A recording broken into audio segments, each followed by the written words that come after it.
Մեկ օրից ավելի է, ինչ Սասնա Ծռեր խումբը զրկված է սննդից, հոսանքից, բժշկական օգնությունից։ Բացի այդ գիշերվանից անջատված են կապի միջոցներ։ Այս մասին լրագրողներին տեղեկացրեց հիմնադիր խորհրդարանի անդամ Ալեքսեյ Գոմշյանը։ Վարչախումբը դիմում է նաև անվտանգության իմաստով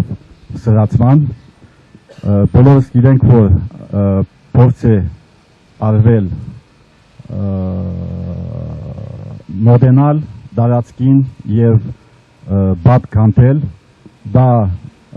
մեկից ավելի աղբյուրներից հաստատված փաստ է, ներառյալ շրջանի բնակիչների կողմից հաստատված փաստ է եւ այս առավոտ, ինչպես բոլորս գիտենք,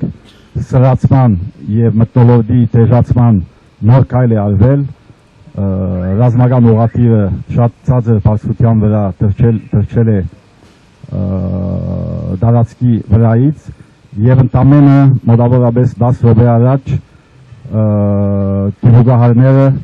նորից անցել են իրենց սև գործին։ Այս ամեն ինչը ցույց է տալիս, որ իշխանությունները հագամետ չեն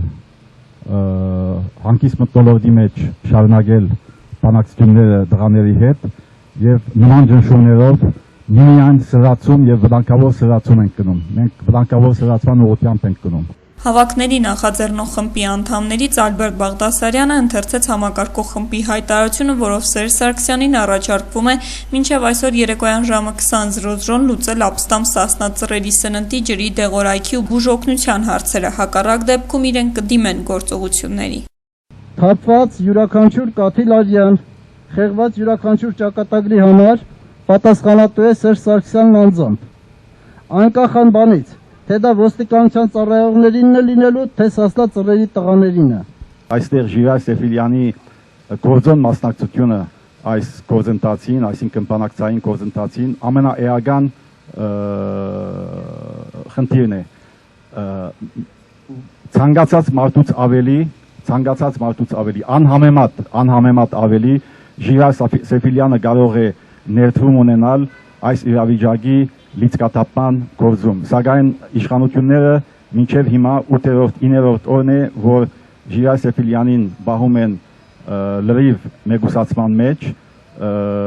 փորձում են համոզել Ժիրայր Սեֆիլյանին, որ ինքը որդորի դղաներին վայր դնել զենքերը, եւ ասեմ, որ դրանք թյուր փորձեր են։ Ոչ դղաները, ոչ Ժիրայր Սեֆիլյանը նման քայլի կգնա։ Ես եւ ասեմ, հաստատապես ասեմ, խորին համոզմամբ, անգամ եթե Ժիրայր Սեֆիլյանը դղաներին հերվից նման հորդորանի, դղաները չեն գնա այդ քայլին։ Պիտի Ժիրայր Սեֆիլյանը պահանջում է դղաների հետ հանդիպում եւ նաեւ Սերժ Սարգսյանի հետ հանդիպում քննարկելու այս իրավիճակից դուրս գալու միջոցները, որոնք կարող են լինել, եթե լինեն, կարող են լինել միմիայն քաղաքական։